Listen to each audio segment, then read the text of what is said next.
Cahaya Sunnah.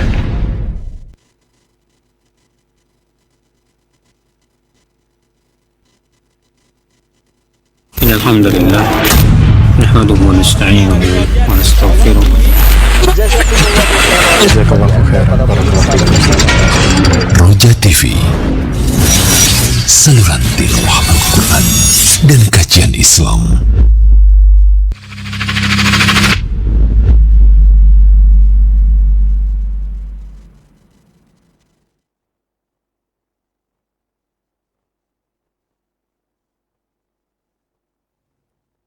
Assalamualaikum warahmatullahi wabarakatuh. Alhamdulillah, wassalatu wassalamu ala rasulillah wa ala alihi wa sahbihi wa mawala. Saudaraku seiman dan seakidah, sahabat Roja dimanapun Anda berada, masih bersama dengan kami di saluran tilawah Al-Quran dan kajian Islam. Dan insya Allah sesaat lagi kami akan sambungkan Anda dengan sebuah kajian ilmiah yang kami pancar luaskan dari studio di STAI Ali bin Abi Thalib Surabaya bersama Ustadz Mubarak Bamu'alim LCMHI Hafizahullah Ta'ala. Dan di kesempatan pagi hari ini kembali kita akan mengkaji kitab penuh manfaat, kitab Riyadhus Shalihin karya Al-Imam An-Nawawi rahimahullahu ta'ala. Saudaraku seiman dan seakidah, kami ajak Anda untuk menyimak kajian ini dan juga untuk bertanya jawab. Anda dapat mengirimkan pertanyaan melalui pesan WhatsApp di nomor 081 989 6543 atau melalui line telepon di nomor 021 823 6543. Insya Allah setelah nasihat dari Ustadz, kita akan angkat insya Allah pertanyaan-pertanyaan Anda. Baiklah saudaraku seiman dan seakidah, untuk selanjutnya kita akan sambungkan Anda dengan studio di STAI Ali bin Abi Thalib Surabaya bersama Ustadz Mubarak Bamu'alim LCMHI Hafizahullah Ta'ala. Kepada Ustadz, falyatafaddal maskura. Assalamualaikum warahmatullahi wabarakatuh. Innal hamdalillah nahmaduhu wa nasta'inuhu wa nastaghfiruh. Wa na'udzu billahi min shururi anfusina wa min sayyiati a'malina. Man yahdihillahu fala mudilla lahu wa man yudlil fala hadiya lahu. Wa asyhadu an la ilaha illallah wahdahu la syarika lah wa asyhadu anna Muhammadan abduhu wa rasuluh. Ya ayyuhalladzina amanu taqullaha haqqa tuqatih wa la tamutunna illa wa antum muslimun. Ya ayyuhan nasu taqu rabbakumul ladzi khalaqakum min nafsin wahidah wa khalaqa minha zawjaha wa batha minhuma rijalan katsiran wa nisaa'a. Wattaqullaha alladzi tasaaluna bihi wal arham innallaha kana 'alaikum raqiba. Ya ayyuhalladzina amanu taqullaha wa qulu qawlan sadida yuslih lakum a'malakum wa yaghfir lakum dhunubakum. Wa man yuti'illaha wa rasulahu faqad faza fawzan 'azima. Amma ba'd. Fa inna ahsanal hadits kitabullah wa khairal huda huda Muhammadin sallallahu alaihi wa alihi wasallam wa syarrul umuri muhdatsatuha wa kullu muhdatsatin bid'ah wa kullu bid'atin dhalalah wa kullu dhalalatin finnar. Ma'asyiral muslimin, para pemirsa dan para pendengar televisi Radio Roja dimanapun Anda berada, semoga senantiasa dirahmati Allah Subhanahu wa ta'ala. Alhamdulillah, pada kesempatan yang baik ini kita kembali bertemu dalam pembahasan kitab Riyadhus Shalihin min kalami Sayyidil Mursalin sallallahu alaihi wa alihi wasallam, karya dari Al-Imam Abu Zakaria Yahya bin Sharaf An-Nawawi rahimahullah ta'ala rahmatan wasi'ah. Pembahasan kita masih seputar tentang hal-hal yang dilarang atau dimakruhkan dalam Islam. Dan pembahasan kita pada kesempatan yang baik ini yaitu babu karahati al-ihtiba yaumal jumu'ati wal imamu yakhtubu li'annahu yajlibun naum fayafut istima' al-khutbah wa yukhafu intiqad al-wudu. Bab tentang dimakruhkannya duduk ihtiba. Ihtiba itu duduk yang seorang mengaitkan atau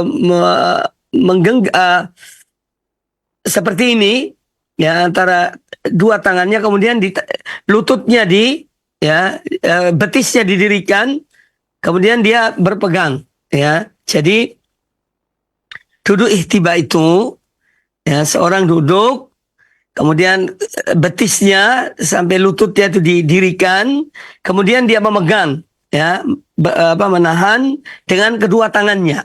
Itu ihtiba. Nah, ini dilarang ketika di hari Jumat atau dimakruhkan seorang melakukannya di saat dia sedang mendengar khutbah sang khatib. Ya.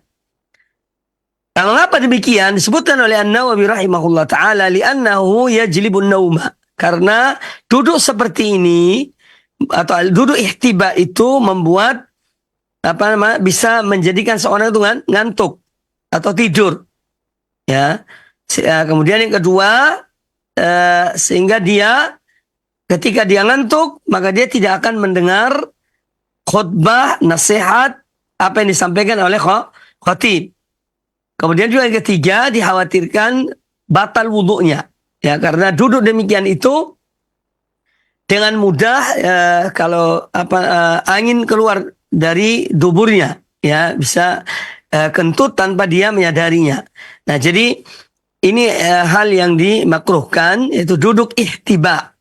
Ya, sekali lagi duduk ihtiba adalah seorang duduk, kemudian dia tegakkan betisnya atau kakinya ditegakkan sambil dia merangkul, ya, dua lututnya, ya, kemudian dia agak miring ke belakang. Nah, ini duduk yang dimaksud dengan duduk al-ihtiba. Kemudian, hadis yang dibawakan oleh Al-Imam An-Nawawi rahimahullah ta'ala, yaitu hadis Mu'ad bin Anas Al-Juhani. Qala An-Nawawi rahimahullah, Al-Imam An-Nawawi rahimahullah berkata, An Mu'ad bin Anas Al-Juhani radhiyallahu anhu, dari Mu'ad bin Anas Al-Juhani, semoga Allah meridai beliau, ya, beliau berkata, anna Nabi sallallahu alaihi wasallam naha anil habwati yaumal jumu'ati wal imamu yakhtub. Ya, bahwasanya Nabi sallallahu alaihi wasallam melarang seorang duduk ihtiba seperti yang saya gambarkan tadi. Ya, Nabi SAW melarang duduk ihtiba di hari Jumat ketika imam sedang menyampaikan khutbahnya. Ya.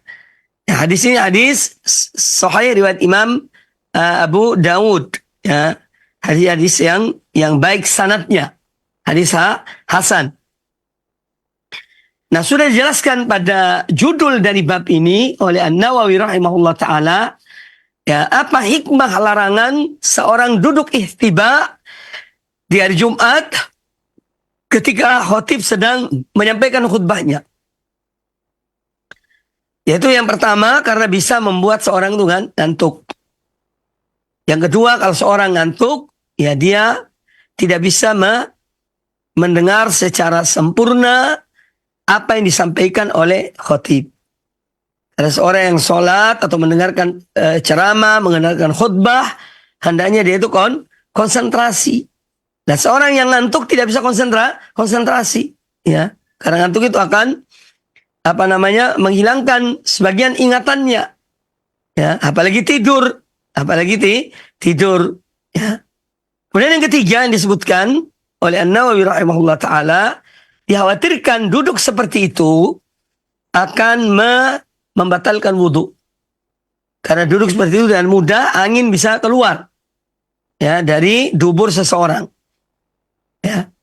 Nah, ini hal-hal yang menjadi hikmah, apa sebab Rasulullah SAW melarang duduk dengan cara ihtiba ketika khatib sedang menyampaikan khutbahnya di hari Jumat. Yang diambil dari hadis ini, ya, yaitu larangan duduk ihtiba. Itu seorang, sebagaimana saya gambarkan tadi, ya, dua kakinya ditegakkan, ya, kemudian disandarkan pada perutnya, Lalu dia menahan dengan dua tangannya sambil membungkuk ke belakang. Nah, ini duduk tiba. Kemudian yang kedua, bahwa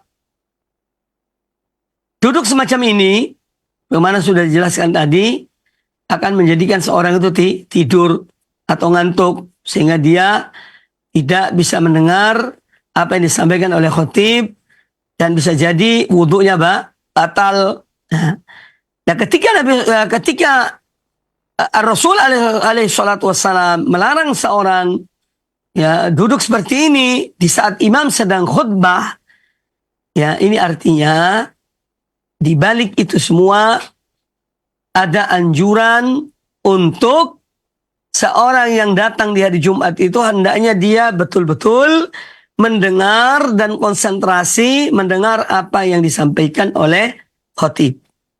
Ya, berupa nasihat-nasihat atau khutbahnya yang disampaikannya supaya didengar dengan seksama, untuk kita mengambil pelajaran dari apa yang disampaikan oleh al-khatib. Kemudian bab yang berikutnya, kata An-Nawawi rahimahullah ta'ala, babu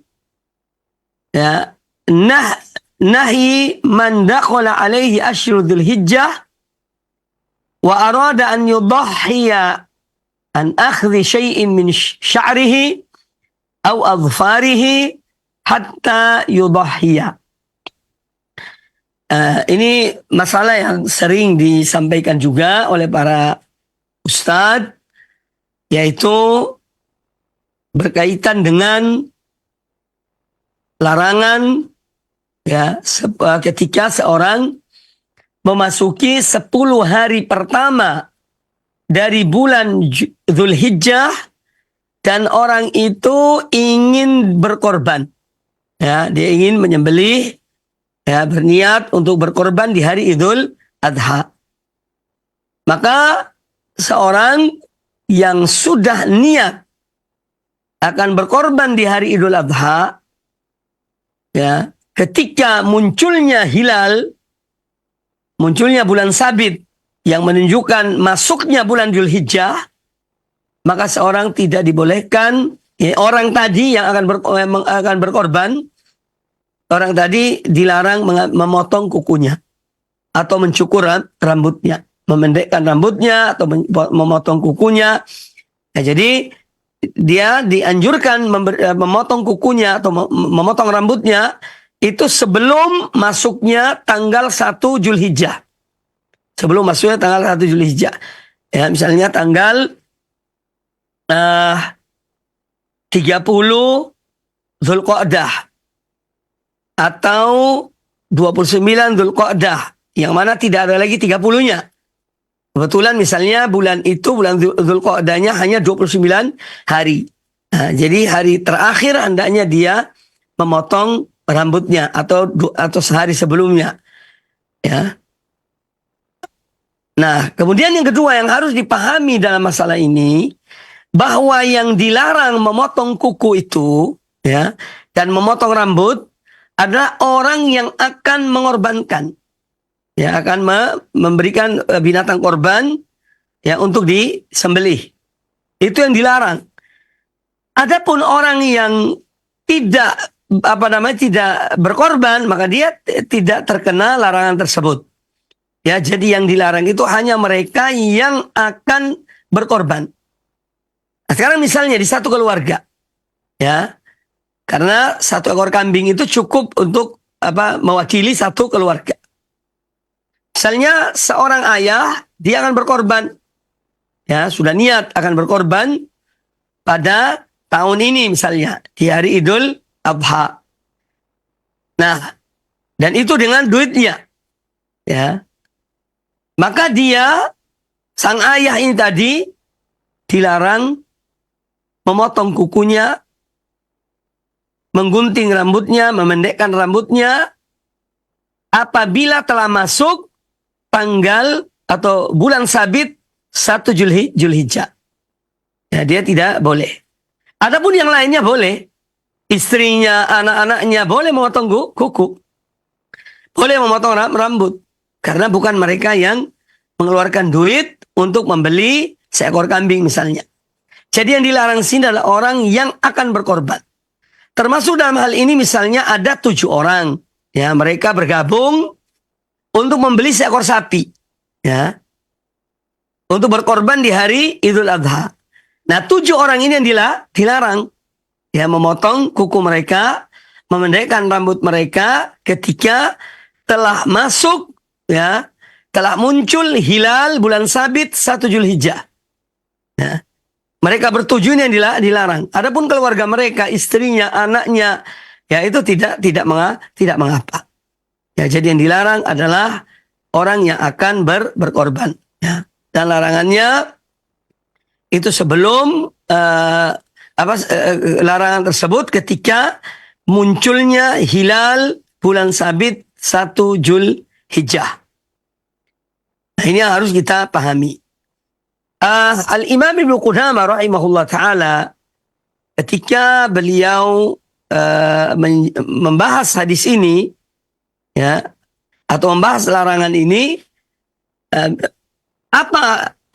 perkataan beliau ketika beliau menjelaskan, kalaupun misalnya seorang dia melakukan hal ini, orang yang akan berkorban, dia memotong kukunya, dia memendekkan rambutnya setelah masuknya 1 Zulhijjah, maka kata Imam Ibnu Qudamah rahimahullah ta'ala, hendaknya dia beristighfar. Hendaknya dia minta ampun kepada Allah Subhanahu wa ta'ala. Dan larangan ini tentu ada perbedaan di kalangan ulama. Sebagian ulama mengatakan larangan ini adalah larangan yang haram, ya, statusnya haram. Sedangkan sebagian ulama mengatakan statusnya adalah makruh.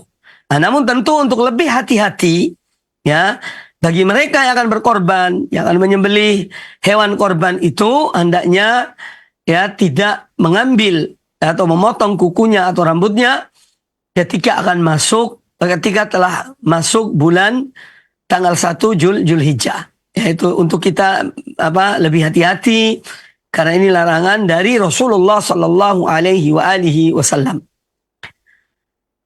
Hadis yang dibawakan oleh Al-Imam An-Nawawi rahimahullah ta'ala, ini ada satu hadis, yaitu hadis Ummu Salamah radhiyallahu anha.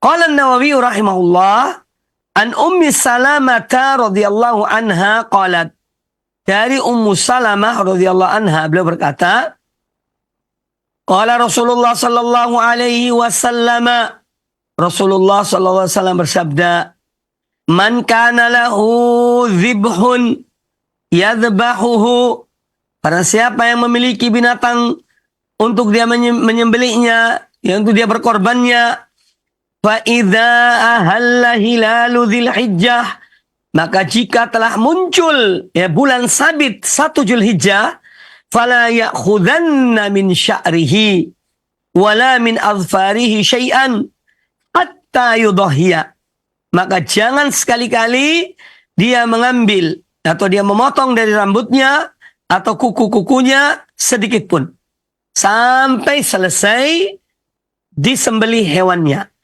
Jadi waktu larangan ini, ya, ini perlu dijelaskan, waktu larangan ini adalah mulai dari munculnya tanggal 1 Zulhijjah, bulan sabit 1 Zulhijjah, berarti di sore hari atau di maghrib, waktu maghrib, ya, tanggal 1 Zulhijjah muncul bulan sabit, ya, sampai hewannya disembelih.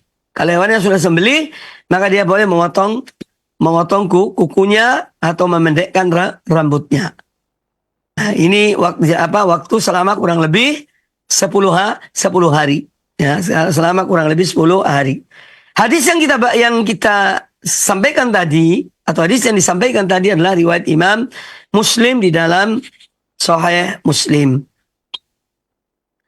Kemudian hadis ini tentu memberikan pelajaran kepada kita tentang larangan, ya, orang yang dia akan berkorban untuk mengambil dari kukunya atau rambutnya, ya, setelah munculnya bulan sabit tanggal 1 Zulhijjah. Nah, dari sini tentu ada juga yang perlu diingatkan bahwa seorang yang berniat untuk berkorban, hendaknya dia memperhatikan masalah tanggal itu. Perhatikan tanggalan. Ya, supaya tidak melanggar. Ya. Jadi dia ikuti bulan Zulhijjah, sekarang tanggal berapa? Ya, kemudian kira-kira bulan Zulhijjah itu Zulqa'dah itu 29 hari atau 30 hari, itu supaya pertama kali dilihat di tanggalan. Tapi kemudian tentu dengan juga mendengar misalnya dari apa yang diputuskan oleh pemerintah. Ya, dalam hal ini kalau kita di Indonesia oleh Kementerian Agama, biasanya mereka menetapkan tanggal 1 Zulhijjah jatuh pada hari ini, ya, pada hari disebutkan. Nah, jadi supaya kita memperhatikan ini khususnya dan terutama bagi mereka yang akan berkorban, ya, supaya kita sempurna dalam berkorban, ya, tidak ada pelanggaran-pelanggaran yang kita lakukan. Terlepas dari khilaf antara ulama, apakah hukum memotong kuku dan memotong rambut itu hukumnya haram atau makruh, itu terlepas dari itu semuanya.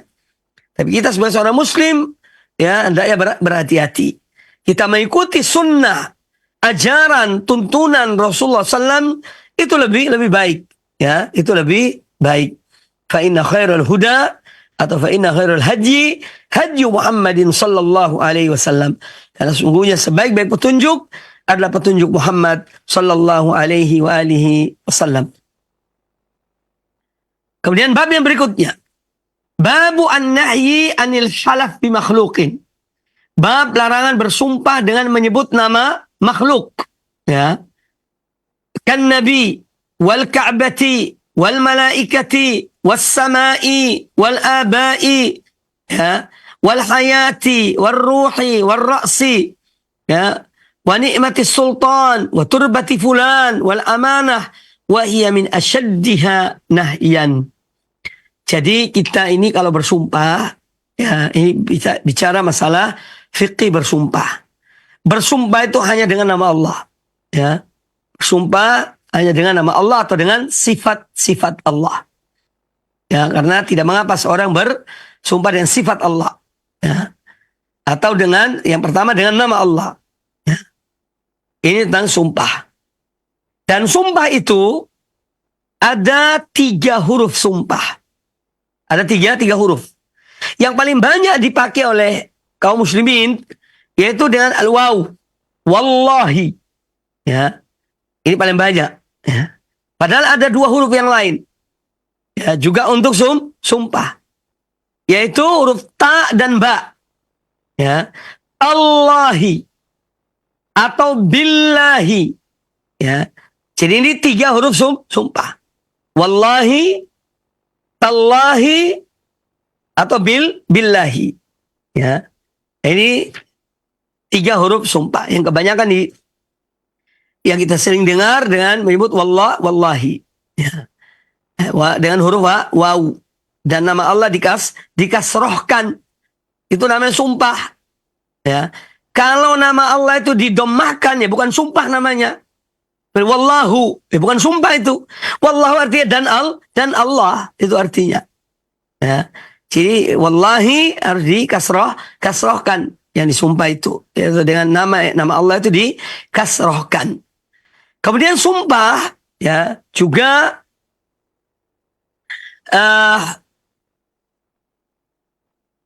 harus dengan tadi nama-nama Allah atau dengan sifat Allah. Jadi seorang boleh bersumpah dengan sifat Allah. Misalnya wa izzatillahi, demi keperkasaan Allah, ya.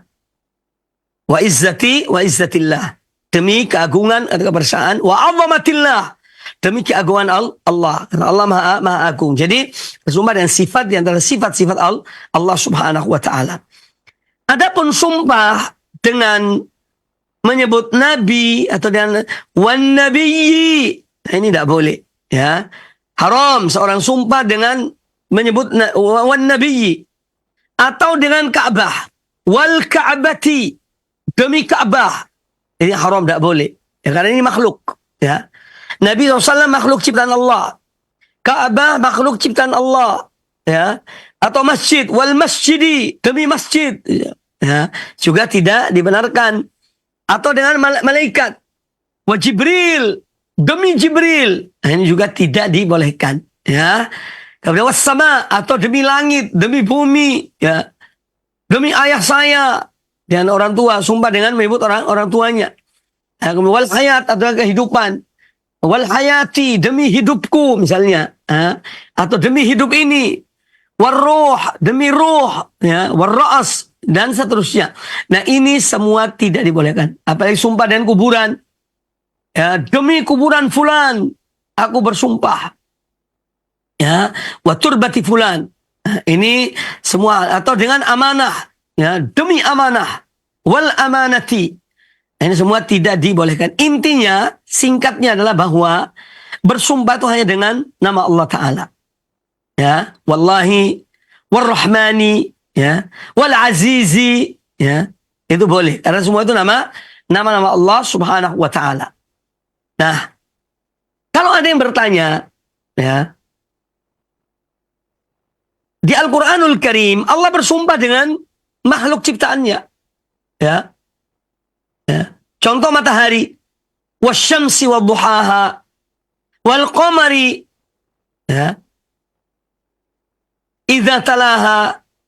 Itu Allah bersumpah dengan matahari, dengan bulan, waktu fajar, waktu duha, wadduha, dan seterusnya. Jawabannya, Allah Ta'ala boleh bersumpah dengan apa yang Allah kehendaki dari makhluknya. Ya. Itu menunjukkan, ya, yakni bahwa makhluk yang Allah bersumpah dengannya, dia mempunyai yakni hal-hal yang menunjukkan kekuasaan Allah Ta'ala. Contoh matahari, wasyamsi wadduhaha, demi matahari dan waktu duha. Ya. Allah menciptakan matahari, Allah menciptakan waktu ini, Allah berhak boleh bersumpah dengannya. Tetapi kita sebagai makhluk, ya, tidak boleh bersumpah dengan makhluk yang lain. Ya. Dilarang. Ya. Kita dilarang. Nah, ini yang harus dipahami. Jadi kalau Allah bersumpah dan apa yang Allah kehendaki dari makhluk-makhluknya itu adalah khusus untuk Allah Ta'ala. Tidak boleh bagi kita karena kita dilarang bersumpah dengan selain Allah Subhanahu wa Ta'ala. Nah, ini yang harus kita pahami. Ya, kadang kita masih sering mendengar ada orang bersumpah dengan nama Nabi, wan Nabi, war Rasul. Nah, ini tidak dibenarkan.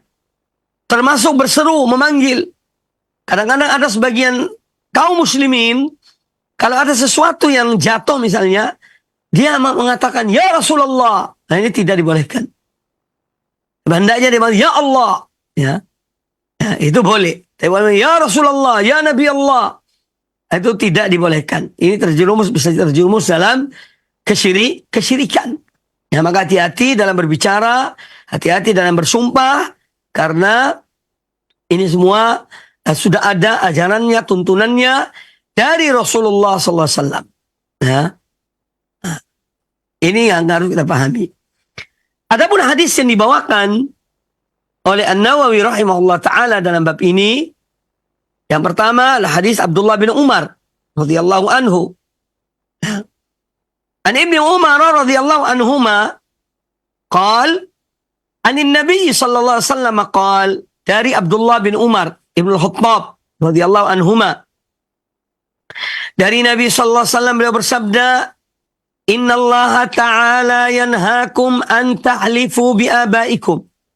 Sesungguhnya Allah Ta'ala melarang kalian bersumpah dengan ayah-ayah kalian.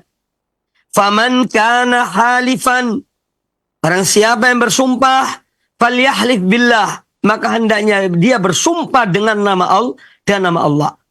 Aul yasmut, atau dia diam. Ya, dalam satu riwayat, aul yaskut. Ya, artinya sama, itu diam.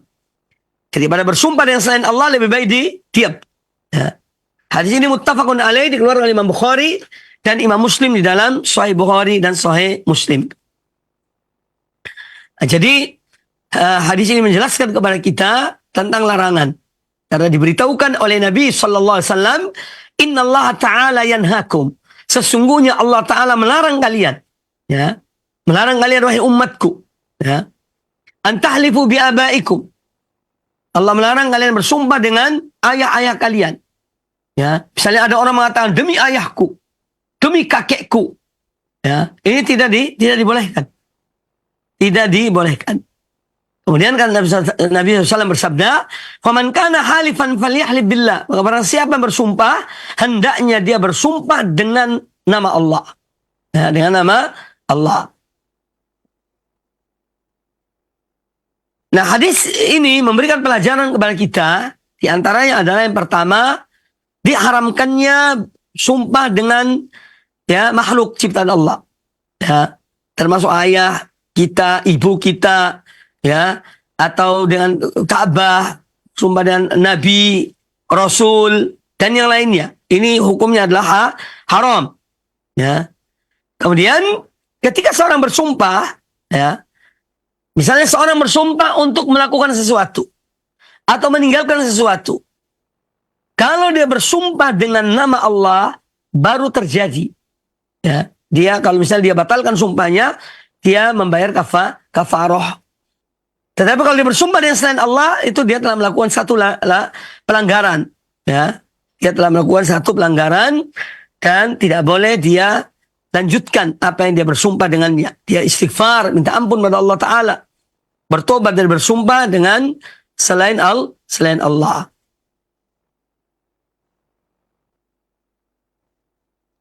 Kemudian, barang siapa yang dia bersumpah, hendaknya dia bersumpah dengan nama Allah.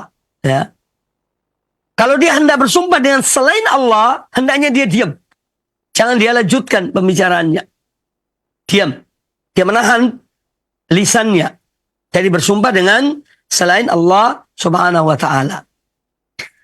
Kemudian hadis yang kedua, ini dibawakan oleh An-Nawawi rahimahullah dalam bab ini. An Abdurrahman bin Samurah radhiyallahu anhu qala. Dari Abdurrahman bin Samurah radhiyallahu anhu, beliau berkata, qala Rasulullah sallallahu alaihi wasallam, Rasulullah sallallahu alaihi wasallam bersabda, la tahlifu bit-tawaghi, janganlah kalian bersumpah dengan tawaghi, wala bi abaikum, dan jangan pula kalian bersumpah dengan ayah-ayah kalian. Hadis riwayat Imam Muslim dalam Sahih Muslim. Nah, apa yang dimaksud dengan tawaghi? La tahlifu bit-tawaghi. Jangan kamu bersumpah dengan tawaghi. Tawaghi ini adalah jama' dari taghiyah. Ya, para ulama menyebutkan tawaghi ini adalah al-asnam, yaitu dengan berhala-berhala. Jadi dilarang bersumpah dengan menyebut berhala-berhala. Ya. Contoh berhala dahulu zaman jahiliyah ada berhala Uzza, Lata, Manat. Maka tidak boleh seorang bersumpah dengan wal Uzza, misalnya. Wal Uzza, demi Uzza, atau patung-patung lainnya. Ini tidak dibolehkan. Ya. Jadi Nabi SAW melarang seorang bersumpah dengan berhala-berhala atau sembahan-sembahan yang disembah selain Allah Subhanahu wa ta'ala. Dalam riwayat Imam Muslim disebutkan, dalam riwayat yang lain, di dalam riwayat selain Imam Muslim, itu Nabi SAW bersabda, la tahlifu bit-tawaghit. Janganlah kalian bersumpah dengan para taghut. Ya, para taghut yang dimaksud sini adalah syaitan, berhala, apalagi iblis, ya. Ini tidak dibolehkan. Ini bersumpah hanya dengan nama Allah Subhanahu wa ta'ala. Ya. Tidak boleh seorang bersumpah dengan selain Allah Subhanahu wa ta'ala. Jadi di sini sama dengan yang sebelumnya, artinya mengharamkan seorang bersumpah dengan menyebut selain Allah, ya, termasuk dalam hal ini adalah dengan nama berhala-berhala atau dengan ayah-ayah, nenek-nenek moyang kita, ini tidak dibolehkan. Jadi sumpah cukup dengan Allah, dengan nama Allah Subhanahu wa ta'ala. Kemudian hadis yang berikutnya. Wa an Buraidah radhiyallahu anhu qala, dari Buraidah al-Aslami radhiyallahu anhu, beliau berkata, anna Rasulullah sallallahu alaihi wasallam qala, bahwasanya Rasulullah sallallahu bersabda, man halafa bil amanati falaysa minna. Barang siapa yang bersumpah dengan amanah, maka dia bukan dari golongan kami. Hadis ini hadis sahih riwayat Imam Abu Dawud, riwayat Imam Abu Dawud, Imam Ahmad, dan yang lainnya. Jadi intinya bahwa hadis Buraidah ini Nabi SAW mengatakan, man halafa bil amanati falaysa minna. Barang siapa yang bersumpah dengan amanah, maka dia bukan dari golongan kami. Ya, jadi ini tidak dibolehkan. Ya, karena amanah itu perintah Allah agar kita menjalankan amanah. Ya. Maka kita tidak boleh bersumpah dengan amanah. Kita bersumpah dengan nama Allah. Allah yang memerintahkan kita berpegang pada amanah. Ya. Jadi intinya bahwa tidak boleh bersumpah dengan menyebut amanah. Ya. Demi amanah yang dipikulkan pada aku. Nah, misalnya, aku begini dan begitu. Nah, ini tidak dibolehkan. Ya, hendaknya dia dengan menyebut nama Allah Subhanahu wa taala atau dengan sifat-sifat Allah Subhanahu wa taala. Ya, dan sifat-sifat Allah Subhanahu wa taala. Jadi adapun amanah itu perintah Allah. Allah memerintahkan kita untuk melaksanakan amanah. Ya. Allah memerintahkan kita untuk menunaikan amanah. Maka tidak boleh bersumpah dengan amanah. Kemudian hadis yang berikutnya juga dari Buraidah radhiyallahu anhu, beliau berkata, qala Rasulullah sallallahu alaihi wasallam, Rasulullah sallallahu alaihi wasallam bersabda, man halafa, barang siapa yang bersumpah, faqala inni bari'un minal Islam, dalam sumpahnya dia mengatakan, aku berlepas diri dari Islam. Ya. Fa in kana kadziban, kalau dalam sumpahnya itu ketika dia mengatakan aku berlepas diri dari Islam, itu dusta, artinya dia tidak maksud dalam hatinya untuk demikian. Ya, fa huwa kama qala. Ya. Kalau fa in kana kadziban, dalam sumpahnya itu dusta, fa huwa kama qala, maka dia ya sesuai dengan apa yang diucapkannya. Wa in kana shadiqan, ya. Namun apabila yang dia sumpah itu, ya, dia benar, mengatakan dalam sumpah itu ternyata benar sumpahnya itu, falan yarji'a ilal islami saliman, maka dia tidak akan bisa kembali ke Islam dengan selamat. Ya. Hadis riwayat Imam Abu Dawud, dan hadis ini adalah hadis yang sahih. Jadi hadis ini, ya, ada sebagian orang, ya, entah karena tidak tahu atau entah karena dengan ya maksud yang lainnya, terkadang mereka ketika bersumpah mengatakan demikian. Ya. Aku berlepas diri dari Islam. Bahkan ada, naudzubillah, kalau seandainya aku berbuat demikian, aku ini kafir. Nah, artinya untuk mengingkari perbuatannya itu. Ya. Ini hal-hal yang tidak dibolehkan.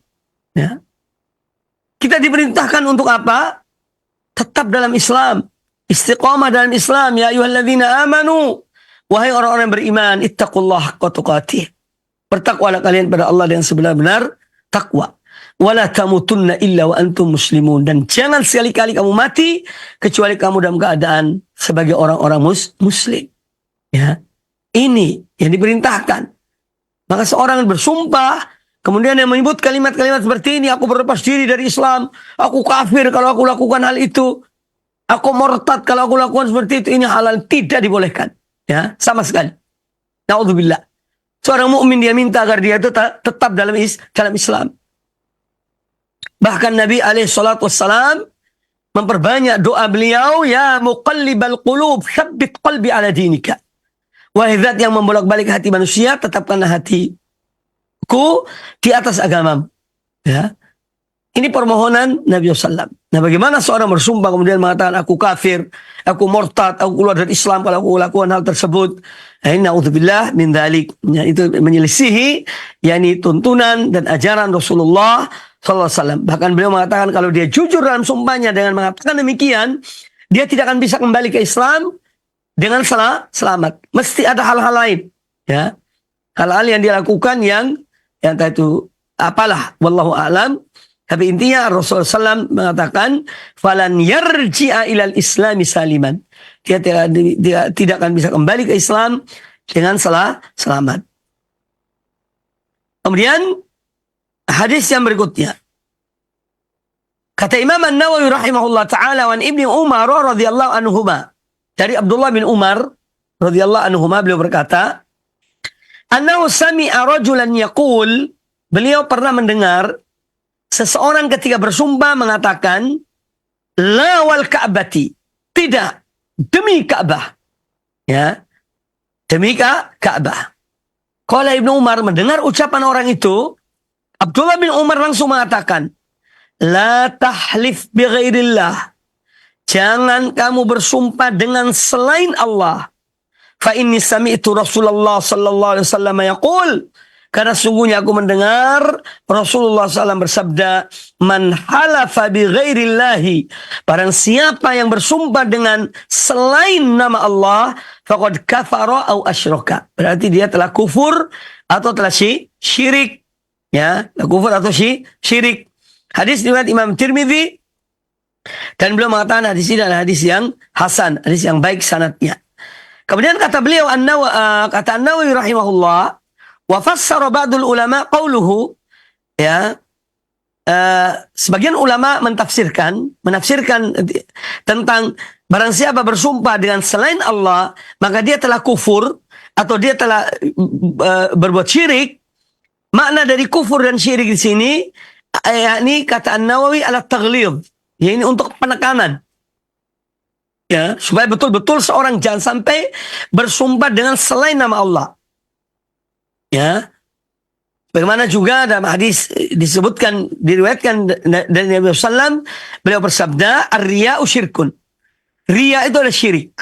Nah, ini supaya orang itu menjauhi perbuatan riya.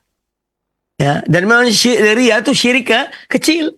Supaya seorang hendaknya dia menjauhkan dirinya dari perbuatan dari riya. Itu riya itu seorang berbuat, beramal, berkata, ya, supaya dipuji oleh manusia. Ya, supaya dilihat oleh manusia, kemudian dipuji oleh mereka. Karena ibadah yang hakiki adalah ibadah semata-mata murni hanya untuk Allah Subhanahu wa taala. Hanya karena Allah Subhanahu wa taala. Wa ma umiru illa liya'budullaha mukhlishina lahuddin. Tidaklah mereka diperintahkan kecuali untuk beribadah kepada Allah, menyembah Allah dengan penuh keikhlasan.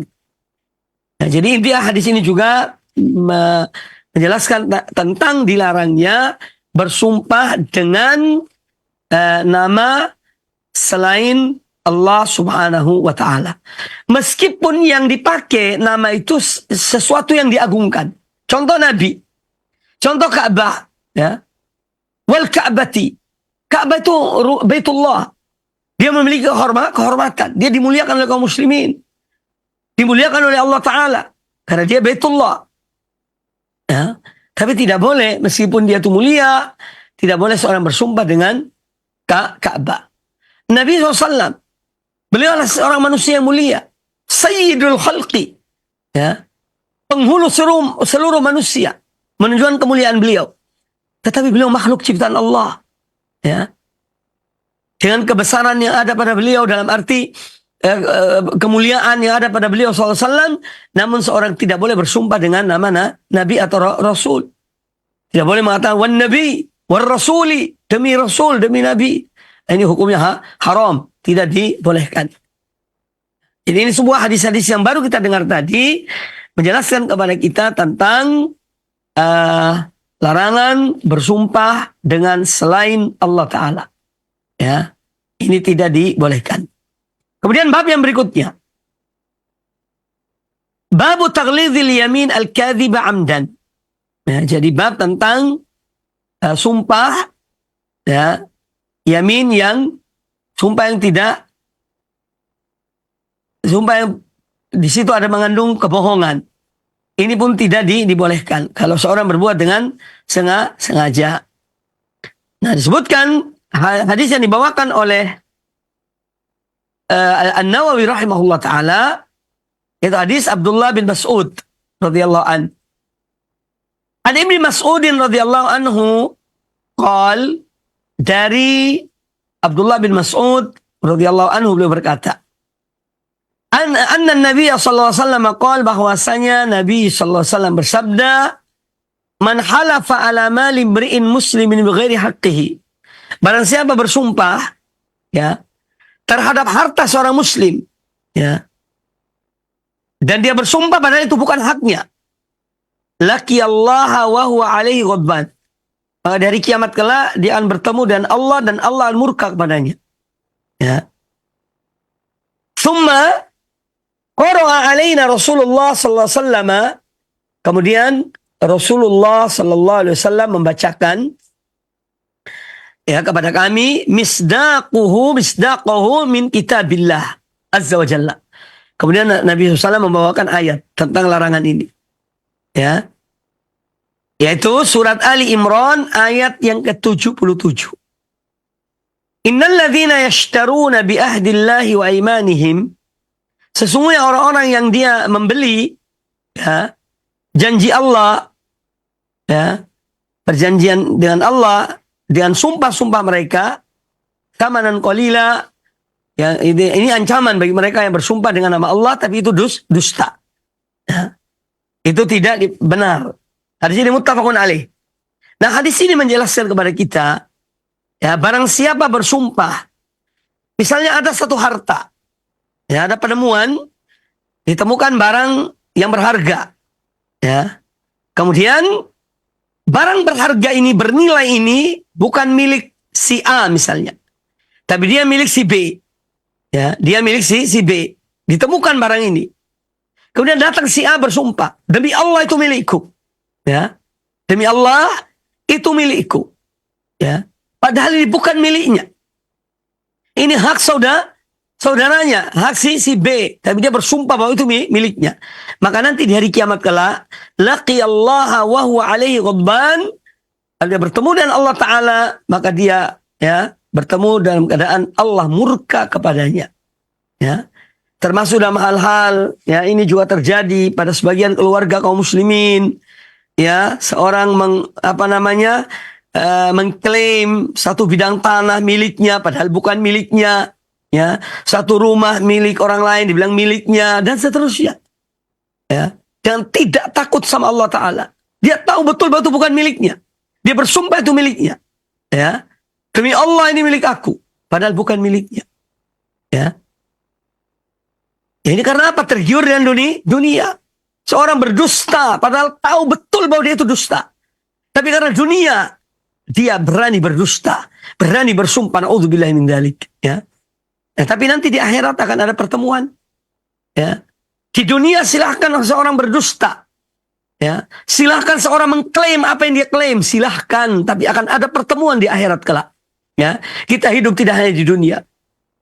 Kita akan bertemu di hadapan Allah Subhanahu wa Ta'ala. Dan kedustaan-kedustaan itu akan diungkapkan oleh Allah Subhanahu wa Ta'ala yang Maha mengetahui segala sesuatu. Ya. Maka janganlah seorang merasa menang, ya, seorang merasa dia yang berhak padahal bukan haknya, dia merasa menang padahal bukan haknya. Ya, kemudian dia banggakan, silahkan di dunia Anda berbangga-bangga, tapi di akhirat akan ada pertemuan, ya, akan ada pertemuan dan akan ada ya kehakiman tertinggi yaitu Allah Subhanahu wa Ta'ala. Dalam mahkamah Allah Subhanahu wa Ta'ala itu yang lebih ya, yang paling benar dan yang paling jujur, ya. Maka jangan sampai seorang bersumpah dan menyebut nama Allah atau mengklaim sesuatu miliknya dan seterusnya padahal bukan miliknya. Ya, ini hati-hati karena ada kehidupan sesudah kematian. Ya, kita sebagai orang beriman, iman pada Allah, iman pada Rasulnya, iman pada hari kiamat. Ya, akan ada hari kiamat, akan ada hisab, akan ada perhitungan-perhitungan. Ya, di hari yaumul kiamat kelak adanya surga, ada neraka. Maka orang beriman hendaknya dia berhati-hati.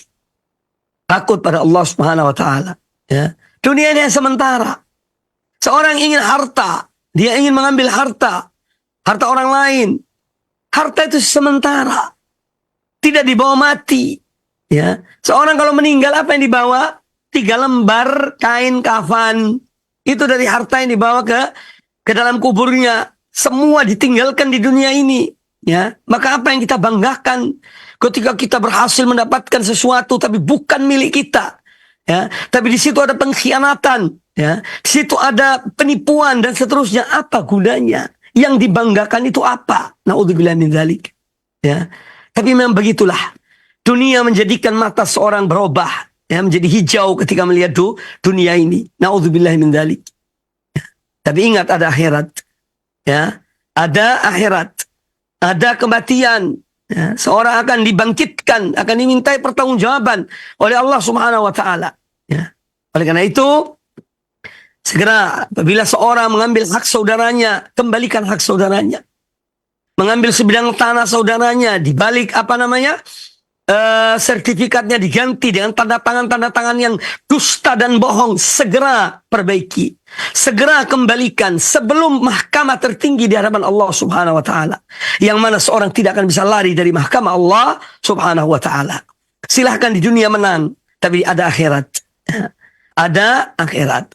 Maka semua yang bukan hak kita, bukan milik kita, kemudian kita mengklaim milik kita dengan dusta, dengan sumpah palsu, dengan tanda tangan palsu, dengan sertifikat palsu dan yang lainnya, segera kembalikan, selesaikan di dunia sebelum di akhirat kelak. Ma'asyiral muslimin rahimani wa rahimakumullah. Kemudian hadis ini ya memberikan pelajaran kepada kita bahwa yang dimaksud dengan kufur dan syirik dalam dalam hadis ini, faqad kafara au asyraka, yaitu di sini adalah kufur yang duna kufrin. Syirik, yakni bukan syirik besar, tapi syirik kecil. Tapi intinya bahwa hadis ini memberikan pelajaran kepada kita supaya tidak bersumpah dengan selain Allah Subhanahu wa taala.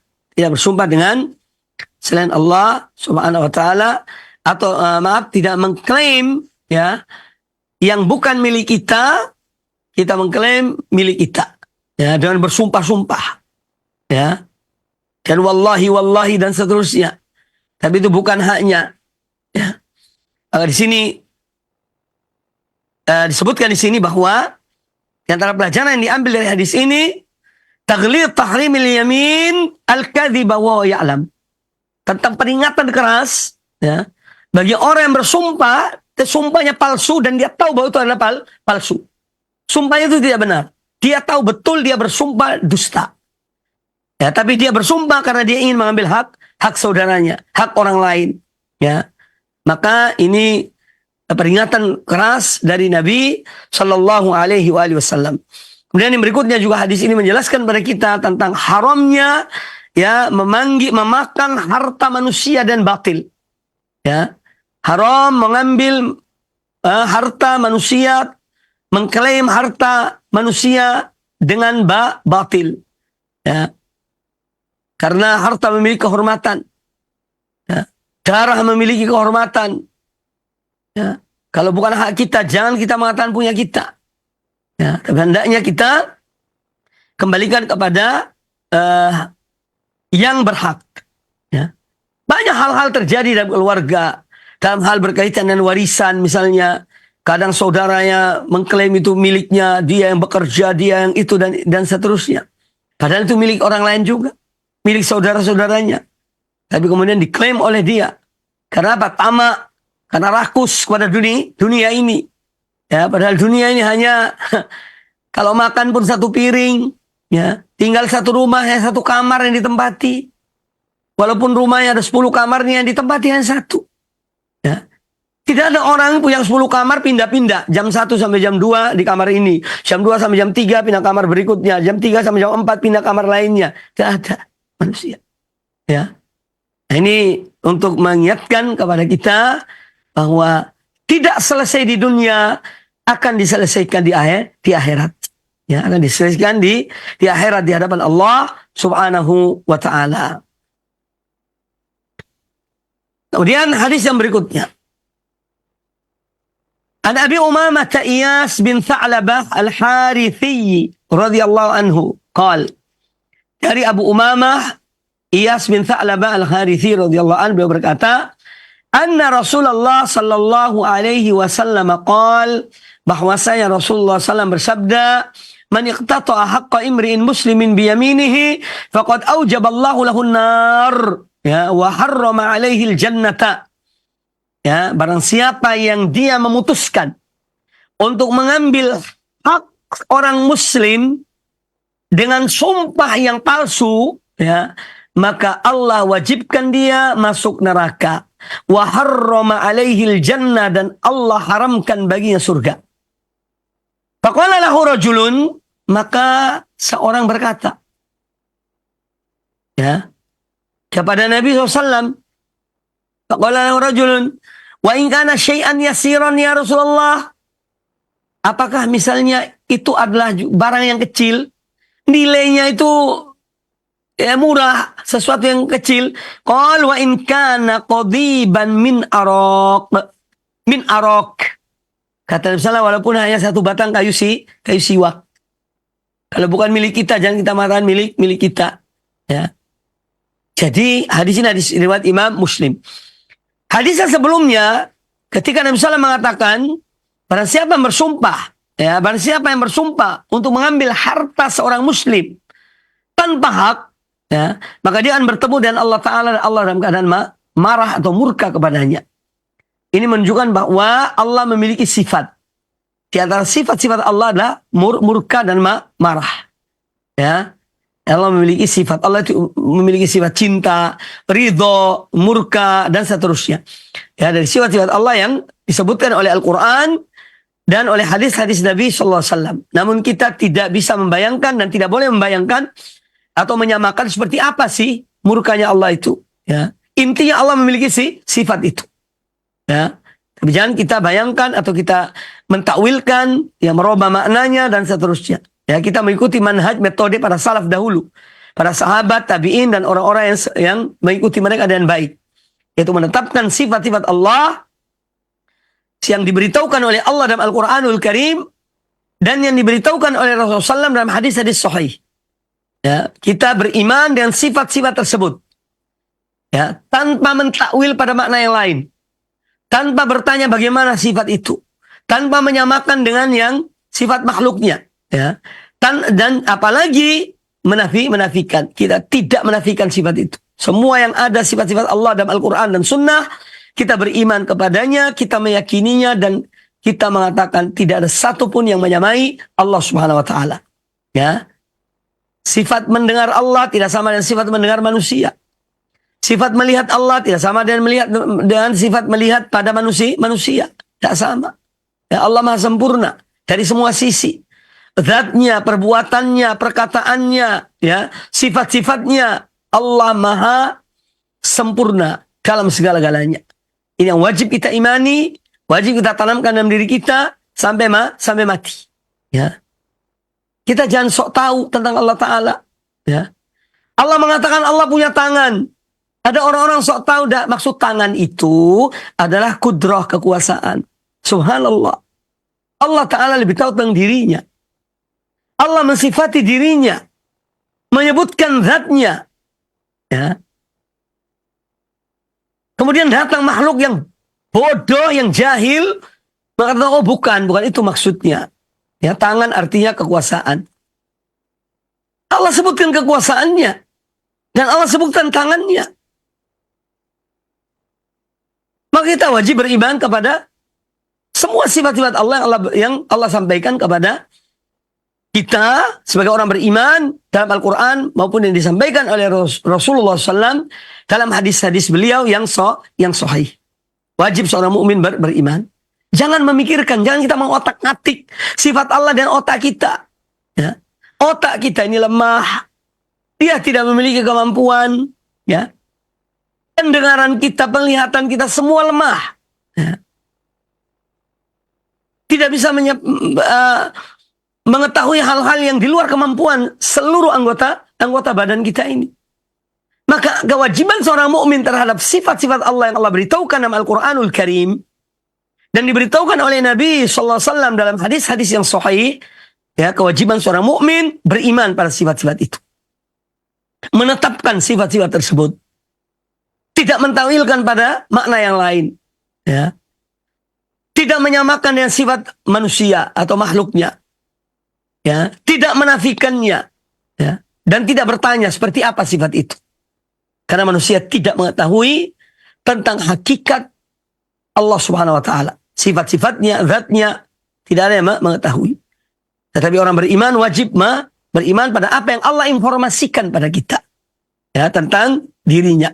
Kita wajib untuk beriman. Dan tetap meyakini laisa kamitslihi syai'un wa huwas samiul basir. Tiada satu pun yang menyerupai Allah dan Dia Maha mendengar lagi Maha melihat. Ini yang harus kita tanamkan dalam keyakinan kita, dalam kita beragama, dalam kita beriman kepada Allah Subhanahu wa taala.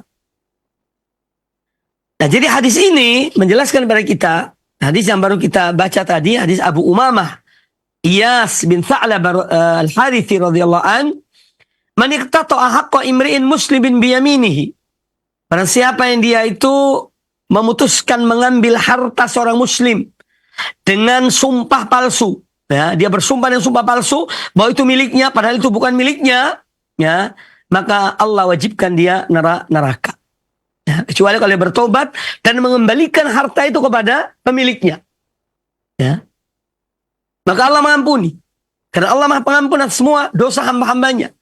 Kalau hamba itu kembali pada Allah Ta'ala dan bertobat. Dan dia mengembalikan hak manusia. Nah, seorang sahabat bertanya kepada Nabi SAW. Ya. Qala lahu rajulun, wa in kana syai'an yasiran ya Rasulullah. Seandainya seorang bersumpah dengan sumpah palsu bahwa sesuatu itu miliknya padahal bukan miliknya, sesuatu itu ternyata hal yang murah, barang yang murah yang mungkin kita tidak menganggapnya. Bagaimana hukumnya Rasulullah? Kata Nabi SAW, wa in kana qadiban min araq. Ya, meskipun itu hanya sebatang kayu siwak. Kayu siwak yang dipakai untuk membersihkan gigi, bersihkan mulut. Orang yang pergi umroh, pergi haji tahu kayu siwak itu. Meskipun seperti itu kecilnya. Orang bersumpah bahwa itu miliknya, maka termasuk mendapat ancaman ini. Nah, apalagi dengan harta-harta yang lain. Yang jumlahnya besar.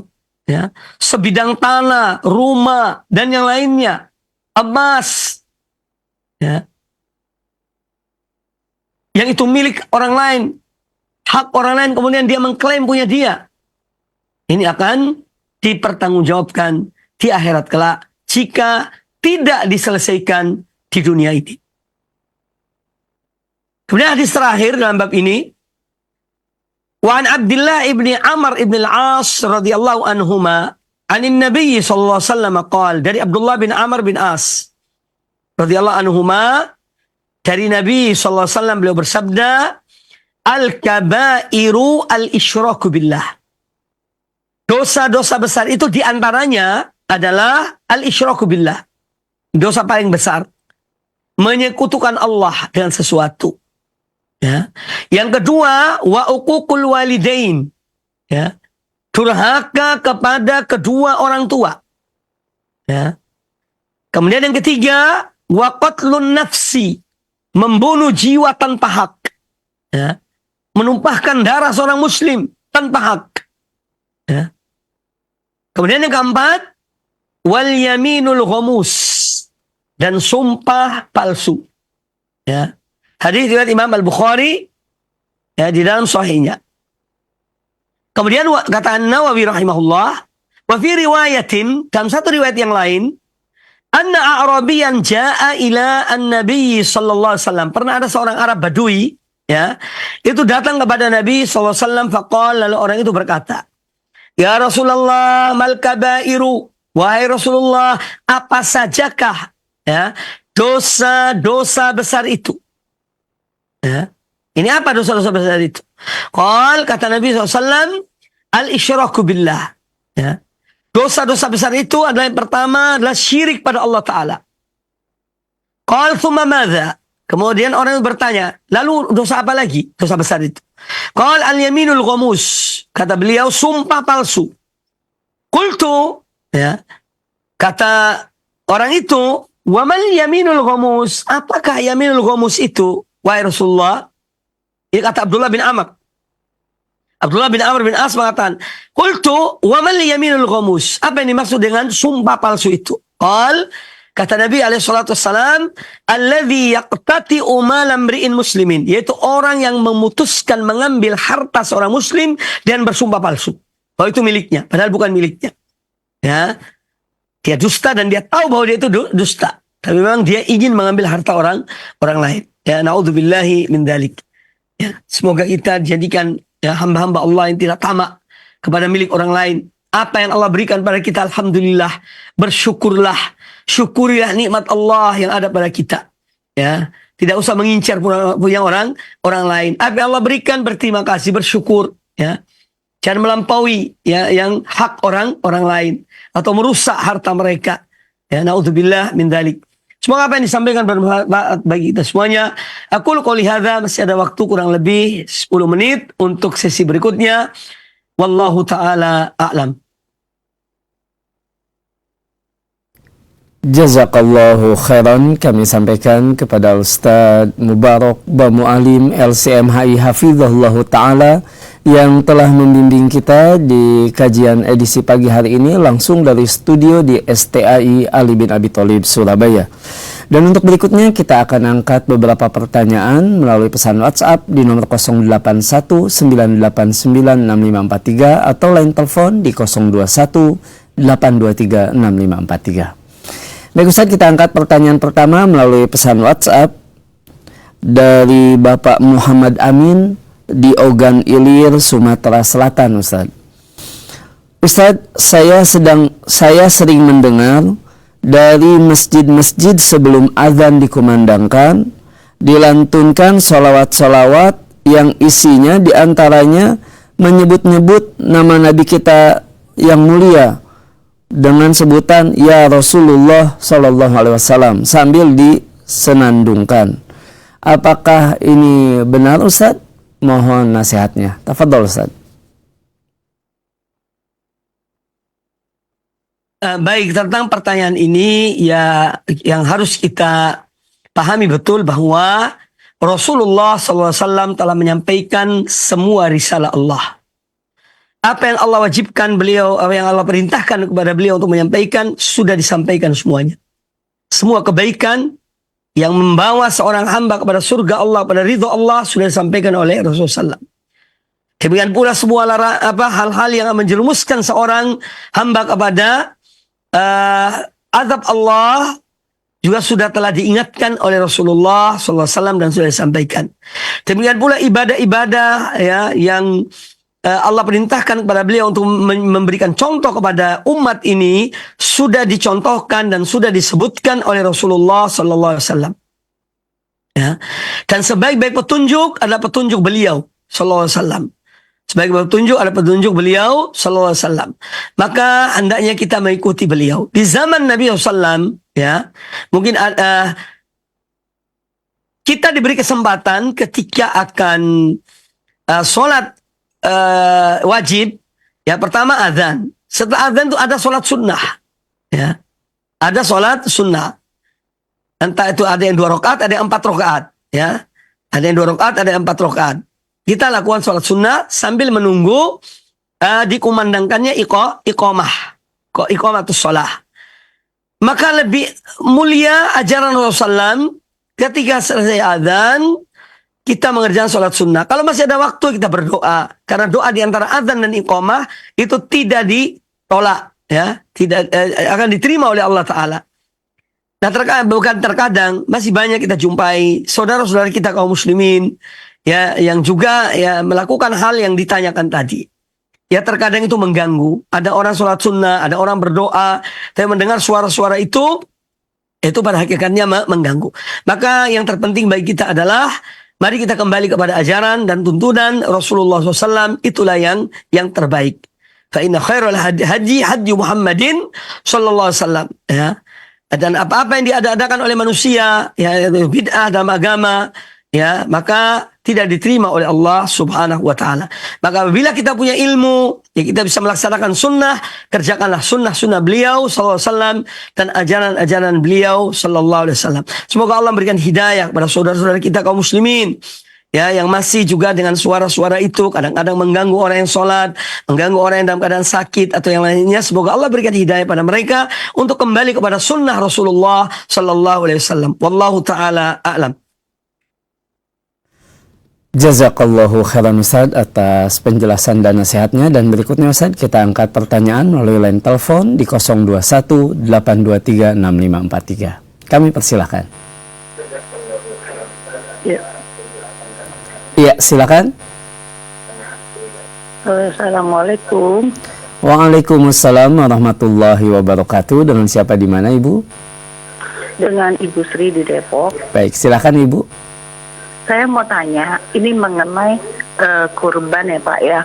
Itu kalau misalnya yang beliin hewan kurbannya itu anak saya. Nah terus tapi di atas namakan saya. Nah itu yang perlu, yang nggak boleh potong kuku dan cukur rambutnya itu siapa gitu loh. Baik. Gitu. Baik, jazakillahu khairan. Iya, terima kasih. Wassalamualaikum warahmatullahi wabarakatuh. Waalaikumsalam warahmatullahi wabarakatuh. Tafadhol Ustaz. Baik. Di sini apabila wallahu a'lam ya, bisa tanyakan juga pada ustadz yang lainnya. Apabila anak itu dia mengatakan pada ibunya, "Bu, saya berikan kepada ibu ya uang dana ya, ini hadiah dari aku untuk ibu agar berkorban." Maka di sini wallahu a'lam ya, yang tidak memotong kukunya dan rambutnya adalah ibunya.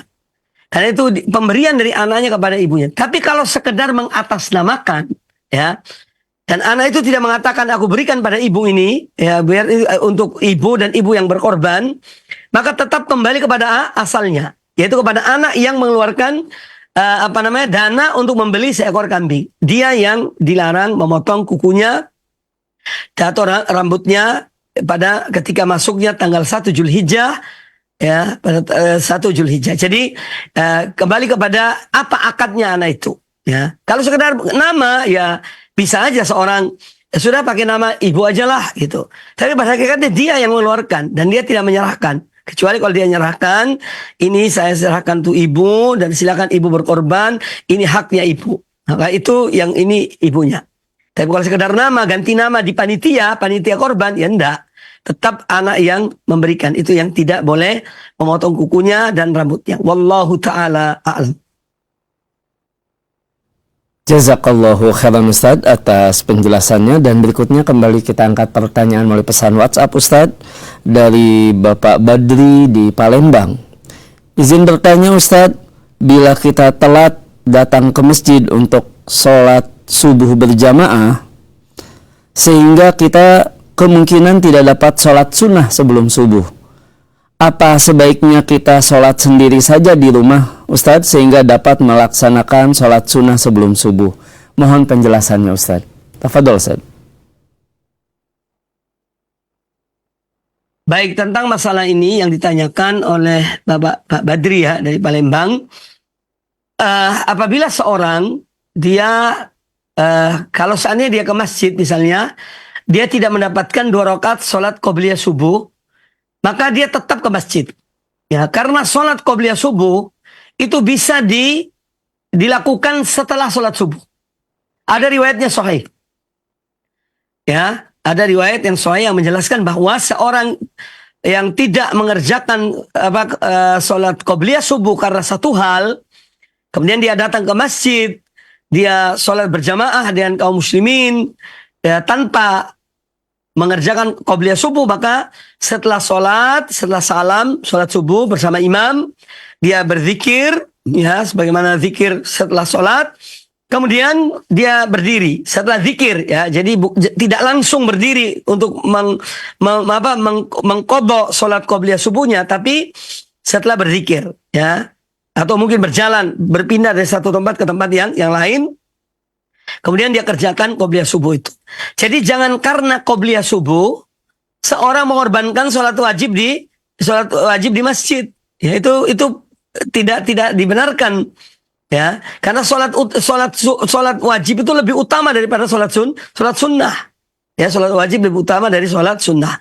Apalagi ada tuntunan dari hadis-hadis Nabi SAW, orang yang ya belum mengerjakan qobliyah subuh karena satu hal, maka boleh dia mengerjakannya sesudah sholat subuh. Ya, boleh mengerjakan sudah sholat subuh setelah zikir ya, atau berdoa, misalnya dia berdoa, maka dia kemudian berdiri sholat 2 rakaat yang qobliyah subuh tersebut. Tetap niatnya ini qobliyah subuh. Ya, wallahu taala alam.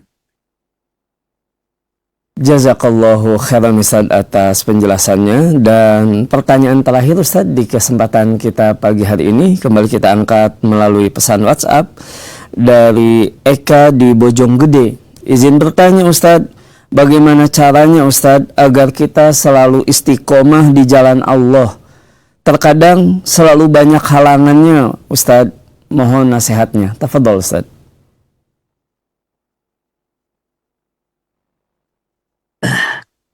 Baik, tentang istiqomah. Istiqomah itu artinya seorang dia menepati dan menetapi ya, jalan Allah dan Rasulnya SAW. Dalam dia beragama, beribadah pada Allah, ya, dia tetap istiqomah. Ini adalah satu karunia yang amat besar. Seorang yang bisa istiqomah dalam hidupnya, dia istiqomah dalam ketaatannya pada Allah Ta'ala, dalam melaksanakan perintah-perintah Allah, dalam meninggalkan larangan Allah, ini satu hal yang luar biasa, merupakan nikmat ya dari Allah Azza wa Jalla. Makanya kata Syekhul Islam Ibnu Taimiyah rahimahullah Ta'ala, ya, al-karamatu a'zamu al-istiqamah a'zamu karamah. Bahwa istiqamah itu adalah kemuliaan yang terbesar. Ya. Nah, memang istiqomah itu memerlukan ya, pertama pertolongan dari Allah Azza wa Jalla. Karena manusia adalah lemah. Maka hendaknya selalu minta pertolongan pada Allah Azza wa Jalla. Ya. Minta ketetapan hati kepada Allah Subhanahu wa taala. Kemudian yang kedua, kemauan dari diri kita. Harus punya tekad. Bertekad bulat. Ya. Dengan maksimal untuk istiqomah. Ya kadang-kadang mungkin ada ini ya sudah. Tapi tetap kembali kepada tekad yang pertama. Ya, jadi kalau seorang misalnya ketika dia istiqomah, tapi ada semacam godaan atau apa, mungkin dia menyimpang sedikit. Ya, kalau ketika menyimpang itu kembali kepada jalan yang benar. Ya, kembali kepada istiqomah itu. Ya, jadi mohon pertolongan pada Allah Azza wa Jalla, kemudian menanamkan tekad yang bulat dari diri kita. Kemudian yang ketiga adalah yaitu dengan seorang dia yakin pada Allah Azza wa Jalla. Bahwa apa yang Allah janjikan pasti Allah berikan. Ya, harus ada keyakinan dalam dirinya. Kemudian yang keempat adalah dengan kesabaran. Istiqomah itu memerlukan kesabaran. Ya. Seorang tidak sabar tidak bisa istiqomah. Orang yang bisa istiqomah adalah orang-orang yang mampu untuk mengendalikan dirinya dengan bersabar dalam menjalani perintah-perintah Allah dan menjauhi larangan-larangan Allah Subhanahu wa taala. Kemudian istiqomah juga bisa terwujud dengan apa? Mencari teman yang baik. Apabila kita keliru, kita diingatkan. Kita disalahkan. Apabila kita lupa, kita diingatkan. Ya. Jadi teman yang baik itu sangat penting dalam membantu kita untuk istiqomah. Ya. Itu diantara kiat-kiat agar kita istiqomah di atas jalan yang benar. Kemudian kita mengingat bahwa hidup ini sementara, ya. Hidup ini tidak lama, ya. Bagaimanapun panjang umur seseorang, tetap hidup ini pendek. Malaikat bertanya kepada Nabi Nuh alaihissalam, disebutkan dalam satu kisah tentang Nabi Nuh. Ya. Malaikat bertanya, wahai Nabi atau Rasul yang paling panjang umurnya, bagaimana Anda melihat dunia ini? Kata Nabi Nuh alaihissalam, dunia ini bagi aku ibarat sebuah rumah yang memiliki dua pintu. Aku masuk dari satu pintu, aku keluar dari pintu yang lainnya. Ya, jadi kalau seorang dia perbanyak mengingat akhirat, maka insya Allah itu termasuk yang mendorong dia untuk istiqomah. Tetapi ketika seorang lalai dari akhiratnya, lupa kepada akhirat, cinta pada dunia, maka ini akan sulit untuk istiqomah. Maka disinilah pentingnya kita selalu mohon pertolongan kepada Allah Subhanahu wa taala. Agar Allah menetapkan pendirian kita, menetapkan hati kita, menetapkan kemauan kita untuk terus beribadah pada Allah Subhanahu wa taala. Wallahu taala a'lam. Semoga apa yang disampaikan bermanfaat bagi kita semuanya. Aku qouli hadza wallahu a'lam. Jazakallahu khairan Ustaz atas jawaban dan nasihatnya, dan pertanyaan tadi menjadi penutup untuk sesi tanya jawab kita di kesempatan pagi hari ini. Tafadhol ikhtitam dari antum Ustaz. Baik kaum muslimin, kaum muslimat rahimakumullah, para pemirsa, para pendengar radio televisi Roja dimanapun Anda berada. Semoga Allah SWT senantiasa menjaga kita, memelihara kita, melindungi kita. Dan mari kita terus bersemangat dalam hidup ini, ya selalu optimis, ya jangan menjadi manusia-manusia yang pesimis dalam hidup ini. Walaupun mungkin kita berbuat kesalahan, mungkin terjerumus dalam satu dosa dan lain sebagainya, tetap kita tuh punya kemauan untuk kembali kepada Allah Subhanahu wa taala dan bertobat dan beristighfar dan banyak berdoa pada Allah Subhanahu wa taala. Ya. Jadi kita jangan putus asa dari rahmat Allah Subhanahu wa taala. Terus menuntut ilmu, terus melakukan amal-amal kebaikan, amal-amal soleh. Karena itulah bekal yang berarti dan yang akan bermanfaat bagi kita sesudah kita meninggalkan dunia ini. Semoga apa yang disampaikan bermanfaat bagi kita semuanya. Dan kita berdoa pada Allah Azza wa Jalla untuk diri kita, keluarga kita, kaum muslimin. Ya dimanapun mereka berada, semoga Allah melindungi semuanya. Memberikan taufik, memberikan hidayah kepada jalan yang lurus dan istiqamah. Sampai akhir dari kehidupan kita meninggalkan dunia ini. Aqulu qouli hadza wa jazakumullahu khairan atas perhatiannya. Subhanakallah wa bihamdika asyhadu an la ilaha illa anta astaghfiruka wa atubu ilaik. Wa sallallahu wa sallam wa barak ala nabiyyina wa ala alihi washabihi ajma'in. Tsumma assalamu alaikum warahmatullahi wabarakatuh. Waalaikumsalam warahmatullahi wabarakatuh. Kami ucapkan jazakallahu khairan kepada Ustaz Mubarak Mualim LCMHI Hafizahullah Ta'ala yang telah membimbing kita di edisi kajian pagi hari ini langsung dari studio di STAI Ali bin Abi Thalib Surabaya. Dan kami ucapkan pula jazakumullahu khairan untuk Anda sahabat Roja dimanapun Anda berada. Semoga ilmu yang kita pelajari di kesempatan pagi hari ini menjadi ilmu yang bermanfaat, yang bisa mendatangkan amal-amal soleh dan menyelamatkan kita dari neraka. Kami dari studio mohon maaf atas segala kekurangan dalam penyiaran kita dan semoga Allah pertemukan kita kembali di kesempatan yang akan datang. Wassalamualaikum warahmatullahi wabarakatuh.